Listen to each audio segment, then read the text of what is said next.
Hi and welcome to the Malat cookery channel. Now I make bread about 3 or 4 times a week for the family, and sometimes the requests come in for some unusual breads. Today's no exception. The family want me to make tiger bread for this morning's breakfast, so I thought I would get the video camera out and show you guys how to make it, because I've had a look on YouTube and there are not that many videos on how to make tiger bread.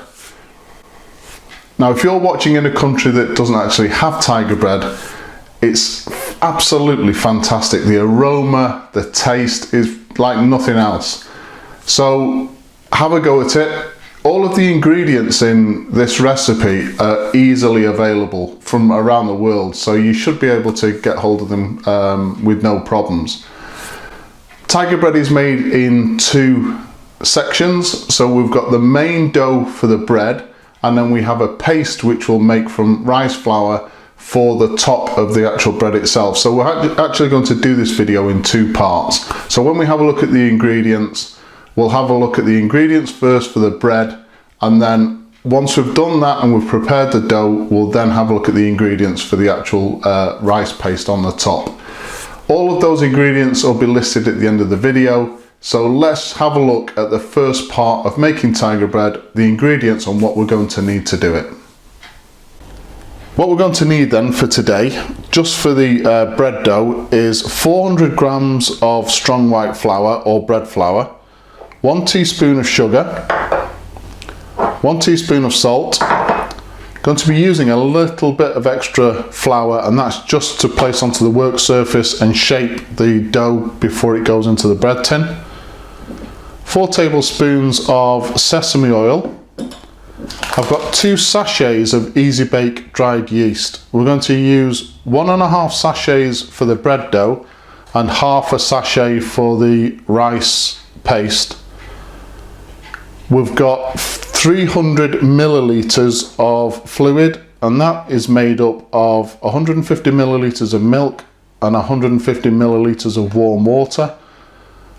This is a guide. You may use more, you may use less. What we're after is a well hydrated dough, so it all depends on what flour you're using, the humidity in the room at the time, so just use that as a guide. I'm using a food mixer with a dough hook. You can do all of this by hand if you like, but just make sure that you knead the dough for a minimum of 10 minutes. Using a food mixer with a dough hook, that's going to take between 5 and 7 minutes, so it takes a lot of the work out of it. And then we're also going to need a loaf tin. First thing to do then is to mix all of the ingredients for the dough. So first thing I'm going to do is add all of the dry ingredients to the flour in the bowl. Mix those in thoroughly. I'm then going to add the sesame oil, and I'm going to mix that in by hand, almost to get like a fine breadcrumb.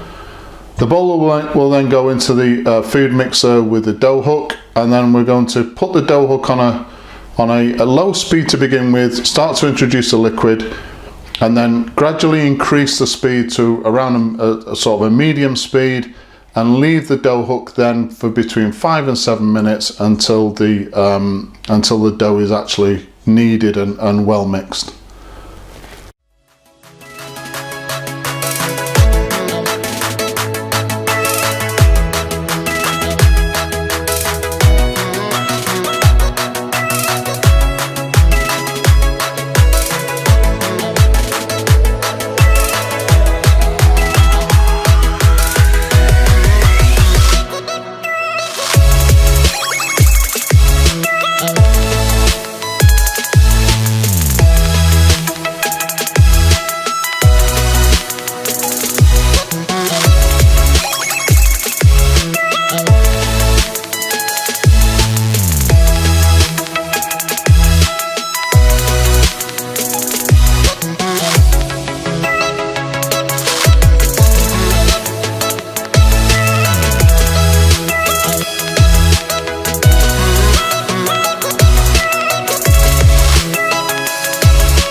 So once the dough has been mixed and kneaded in the machine, next thing we want to do is transfer the dough into a bowl so that we can let it prove or rise until it doubles in size. This bowl has been oiled slightly with the sesame oil so that the dough doesn't stick to the sides. Because this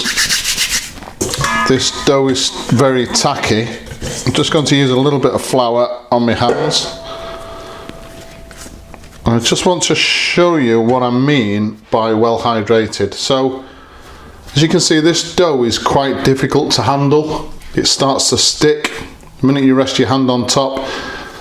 This is the consistency that you need. This is how much liquid you need to try and get into the dough. Not too much. Obviously, with everything there's a tipping point. Put too much in and it'll be counterproductive. But we need to get the dough well hydrated. Place it into the bowl, cover this with cling film, place it into a warm area within the house in order to prove and double in size, and then we'll come back and I'll show you the next stage.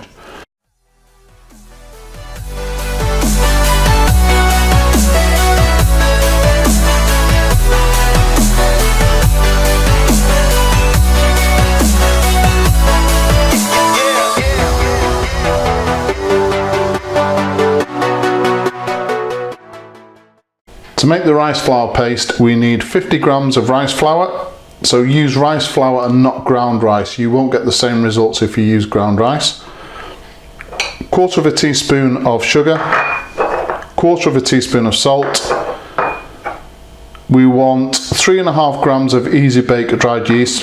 So this is half the pack that was left from the dough. 1 teaspoon of sesame oil, and a little bit of fluid. So in here is the half milk, half warm water. Had a little bit left over from the dough, so I'm going to use that. The consistency we're after is almost like a thick syrup. So as usual, we put all of the dry ingredients in first, we mix those together, then I'm going to add the sesame oil and work that in with my fingers, and then from that we're going to add some of the liquid until we get this thick syrup consistency.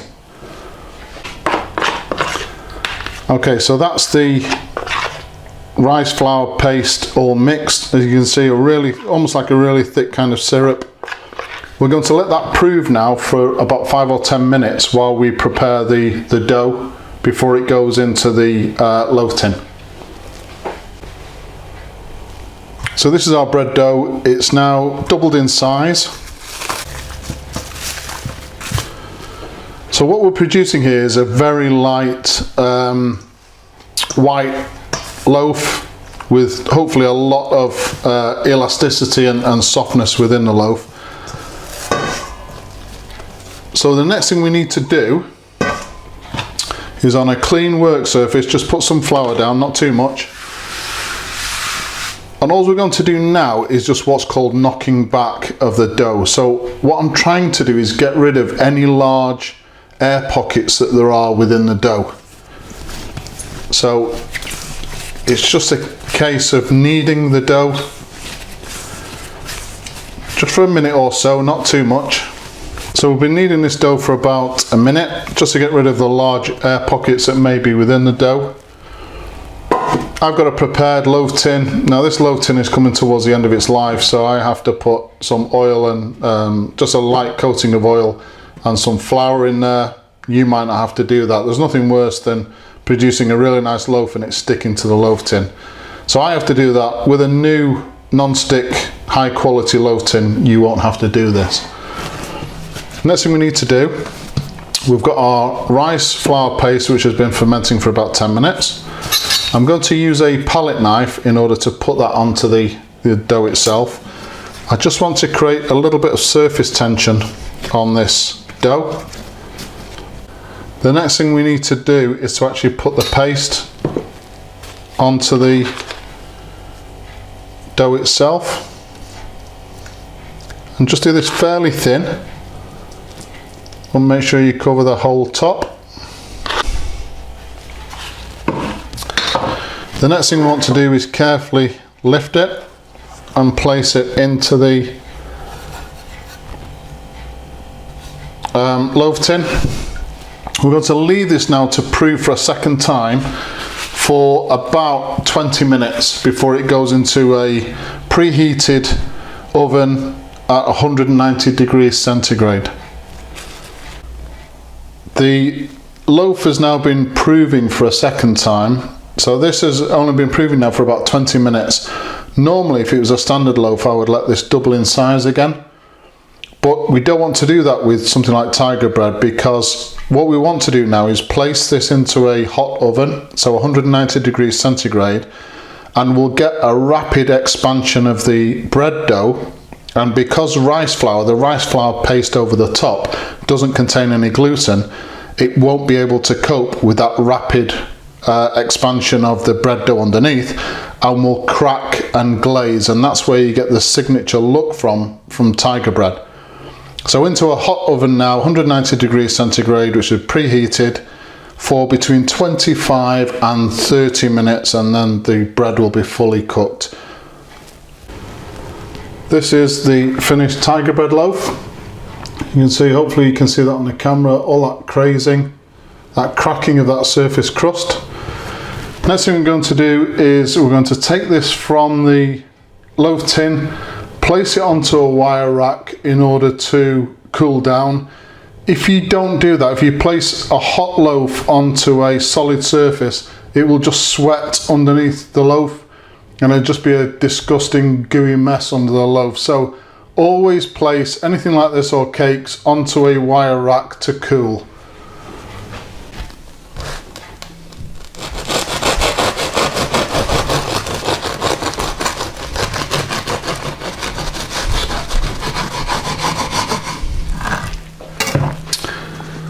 So I just want to show you the inside of the loaf itself. Very light, springy dough or bread.